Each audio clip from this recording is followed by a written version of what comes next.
محترم ناظرین، ہم انبیاء علیہ الصلاۃ والسلام کے واقعات سن رہے تھے۔ اس میں سے ایک واقعہ حضرت سیدنا ہود علیہ الصلاۃ والسلام کا ہے۔ جب اللہ تبارک و تعالیٰ نے سیدنا نوح علیہ الصلاۃ والسلام کی قوم کو پانی کے طوفان کے ذریعے سے ہلاک کر دیا تو صرف سیدنا نوح علیہ السلام اور آپ کے ساتھ کشتی میں سوار افراد محفوظ رہے تھے، یا وہ جانور جو کشتی میں بٹھا لیے گئے تھے۔ مطلب یہ کہ بعد کی نسل کشتی میں سوار افراد سے چلی۔ ان میں سیدنا نوح علیہ الصلاۃ والسلام کے بیٹے حام، سام اور یافس بھی تھے۔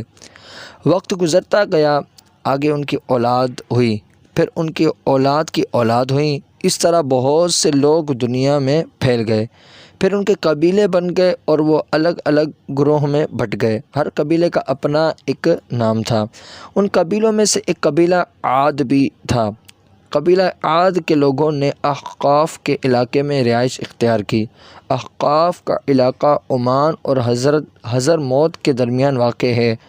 قبیلہ عاد بہت زیادہ مالدار اور طاقتور تھا، اور اللہ تبارک و تعالیٰ نے انہیں بے شمار نعمتیں دی تھی، ان پر اپنا فضل کیا تھا۔ ان کی زمین بہت زرخیز تھی، اس سے بڑی مقدار میں غلہ حاصل ہوتا تھا اور دوسری چیزیں بھی پیدا ہوتی تھی۔ میٹھے پانی کے چشمے جگہ جگہ موجود تھے۔ ان کے مویشیوں کے لیے خوب گھاس اگتی، ہر جگہ سرسبز چراگاہیں تھیں۔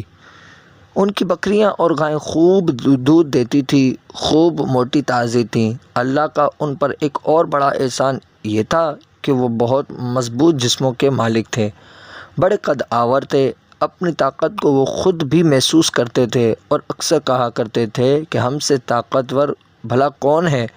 بات تھی بھی یہی، کیونکہ وہ دراز قد اور نہایت زور آور تھے، اور انہوں نے بلند و بالا محلات بنا لیے تھے، اور یہ محلات انہوں نے رہنے کے لیے نہیں، فخر اور غرور اور اپنی طاقت کے اظہار کے لیے بنائے تھے۔ خود وہ خیموں میں رہتے تھے۔ مطلب یہ کہ طرح طرح کی نعمتیں انہیں حاصل تھیں، مال و دولت، جسمانی طاقت اور ان میں بے پناہ، لیکن ان میں سب باتوں کے باوجود وہ اللہ کی نعمتوں کا شکر ادا نہیں کرتے تھے۔ وہ ایک اللہ کی عبادت نہیں کرتے تھے، انہوں نے بتوں کو اپنا معبود بنا لیا تھا۔ وہ ان سے مدد مانگتے تھے، وہ اپنی دعائیں قبول کرانے کے لیے ان بتوں کا واسطہ دیتے تھے، مصیبتوں اور بلاؤں کو ٹالنے کے لیے بھی ان کا واسطہ دیتے تھے، انہی سے بارش مانگتے۔ ان میں اپنی طاقت کا غرور ایسا بیٹھا کہ زمین میں فساد کرنے لگے، دوسرے قبیلوں پر ظلم ڈھانے لگے، ان پر حملے کرنے لگے۔ انہوں نے کمزوروں کو غلام بنانا شروع کر دیا۔ جوان جو ان میں کمزور تھا، طاقتور کے ظلم کا نشانہ بننے لگ گیا۔ جب یہ لوگ حد سے گزر گئے، ان کے ظلم کی انتہا ہو گئی، تو اللہ تبارک و تعالیٰ نے انہی میں سے اپنا نبی بھیجا۔ ان کا نام سیدنا ہود علیہ الصلاۃ والسلام تھا۔ ان کی سچائی، دیانتداری اور اچھے اخلاق سے سبھی واقف تھے۔ انہوں نے اپنی قوم کو اللہ تبارک و تعالیٰ کی طرف بلایا، بتوں کی عبادت سے روکا، ان سے فرمایا یہ بت نفع اور نقصان کے مالک ہرگز نہیں، بس ایک اللہ کی عبادت کرو اور میری اطاعت کرو۔ سیدنا ہود علیہ الصلاۃ والسلام کی باتیں سن کر انہیں بہت حیرت ہوئی۔ انہوں نے کہا ہم ایک اکیلے معبود کی عبادت کس طرح کر سکتے ہیں جس کی عبادت ہمارے باپ دادا کرتے آئے ہیں؟ آخر ہم ان کی عبادت کس طرح چھوڑیں؟ قوم عاد نے سیدنا ہود علیہ الصلاۃ والسلام کو یہاں تک کہہ دیا بلا شبہ تم ہمیں احمق نظر آتے ہو۔ جواب میں سیدنا ہود علیہ الصلاۃ والسلام نے کہا اے میری قوم، میں بے وقوف نہیں بلکہ اللہ رب العالمین کی طرف سے رسول ہوں، اپنے رب کا پیغام تمہیں پہنچاتا ہوں، اور میں تمہارا خیر خواہ اور امانت دار ہوں۔ ان لوگوں نے سیدنا ہود علیہ الصلاۃ والسلام کی بات نہ مانی اور زیادہ سرکشی پر اتر آئے، کہنے لگے تم دیوانے ہو، ہمارے بتوں کو برا کہتے ہو، اس لیے انہوں نے تمہیں دیوانے پن میں مبتلا کر دیا ہے۔ ان کی بات سن کر سیدنا ہود علیہ السلام نے ان سے فرمایا اے میری قوم، اپنے رب سے معافی مانگو، پھر اس کے آگے توبہ کرو، وہ تم پر آسمان سے موسلا دھار بارش برسائے گا اور تمہاری طاقت پر طاقت بڑھائے گا۔ وہ اور دیکھو گناہ گار بن کر گردانی نہ کرو۔ جواباً میں وہ کہنے لگے اے ہود، تو ہمارے پاس کوئی واضح دلیل تو لایا نہیں، صرف تیری باتوں سے ہم اپنے معبود کو چھوڑنے والے نہیں، اور ہم تجھ پر ایمان نہیں لا سکتے۔ اس پر سیدنا ہود علیہ السلام نے فرمایا میں اللہ کو گواہ بناتا ہوں اور تم بھی گواہ رہو کہ جن کو تم اللہ کا شریک بناتے ہو ان میں سے بیزار ہوں۔ سیدنا ہود علیہ السلام کی تبلیغ سے چند آدمی ایمان لے آئے، ان کفار کا مذاق اڑانے لگے، انہیں تنگ کرنے لگے، سیدنا ہود علیہ السلام کی اطاعت کے متعلق ان سے طرح طرح کی باتیں کرتے۔ غرض سیدنا ہود علیہ السلام مسلسل انہیں بتوں کی عبادت چھوڑ دینے اور ایک ہی اللہ کی عبادت کرنے کے لیے کہتے رہے۔ وہ ان سے کہتے میری قوم اللہ کی نعمتوں کو یاد کرو، میری قوم اللہ کی نعمتوں کو یاد کرو، اس کا شکر ادا کرو، اس سے تمہیں قد و قامت میں کس قدر دراز کیا اور قوم نوح کو تباہ و برباد اور غرق کرنے کے بعد تمہیں اس زمین میں جانشین بنایا، رزق میں تمہیں فراوانی دی، لہٰذا تم اللہ کے احسانات کا پاس کرو اور اسی کی عبادت کرو۔ یاد رکھو اگر تم نے شرک کو نہ چھوڑا، صرف اسی کی عبادت نہ کی، میری بات نہ مانی تو اللہ کی طرف سے تم پر عذاب آئے گا، دنیا میں ذلت اور رسوائی کے علاوہ آخرت کا عذاب بہت بھیانک ہوگا، ٹھکانہ جہنم ہوگا۔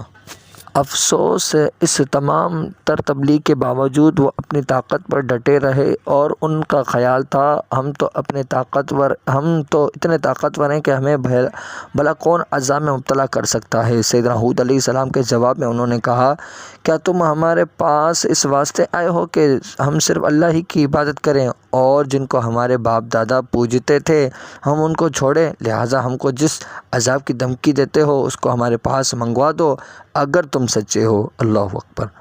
اب ان لوگوں نے عذاب کو خود دعوت دی، اور جب کوئی قوم خود عذاب مانگے تو پھر اللہ کا عذاب آ کر رہتا ہے۔ قوم عاد پر عذاب کی ابتدا اس طرح ہوئی کہ ان کے علاقے میں شدید خشک سالی ہو گئی، مدت تک بارش نہ ہوئی، زمین کا پانی ختم ہونے لگا، کھیت خشک ہو گئے، وہ اپنے بتوں کی طرف دوڑے، ان کا وسیلہ بنایا، لیکن بت بھلا کیا بارش برسا سکتے ہیں، زمین کو زندہ کرنے کی طاقت ان میں کہاں تھی۔ خشک سالی میں اور اضافہ ہو گیا، کنویں سوکھ گئے، کافروں کی حالت یہاں تک پہنچی کہ وہ درختوں کے سوکھے پتے کھانے پر مجبور ہو گئے، اس طرح جانوروں کے لیے خشک گھاس بھی نہ بچی۔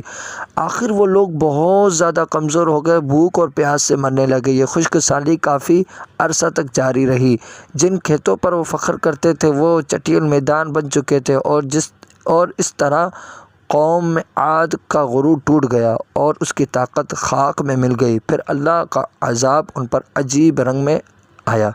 وہ شدید بھوک اور پیاس کی حالت میں تھے کہ اچانک آسمان پر ایک سیاہ بادلی ظاہر ہوئی اور اس کو دیکھ کر خوشیاں منانے لگے۔ ان کا خیال تھا اس بادلی سے بارش ضرور ہوگی۔ شدید نا امیدی کے بعد انہیں یہ امید کی کرن نظر آئی تھی۔ اب وہ موسلادھار بارش کا انتظار کرنے لگے، خوش ہو کر کہنے لگے یہ بادل ہم پر برسائے گا۔ جس بادل کو وہ برسانے والا خیال کر رہے تھے وہ عذاب کا بادل تھا۔ پھر تیز ہوا چلی، پھر ہوا طوفان بن گئی، اس کی آواز بجلی کی کڑک جیسی تھی۔ یہ ہوا اس قدر شدت کے ساتھ چلی کہ ان کے خیمے اڑ گئے اور ان کے گھر گر گئے، بلند و بالا مالاز زمین پر آ گئے۔ ان کے حیوانات ہوا میں اڑ گئے، ہوا نے پہلے انہیں اوپر اٹھایا، بلندی پر لے گئی، پھر زمین پر دے پٹخا، ان کی ہڈیاں پسلیاں ریزہ ریزہ ہو گئی، گوشت بکھر گیا، وہ مردار ہو کر زمین پر گرے۔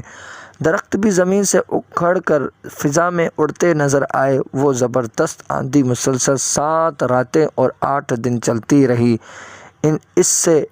اس نے سب کافروں کو ہلاک کر دیا۔ پوری قوم عاد تباہ ہو گئی، ان کا سارا غرور خاک میں مل گیا، طاقت پارا پارا ہو گئی، وہ عذاب آ گیا جس کی وہ جلدی مچا رہے تھے۔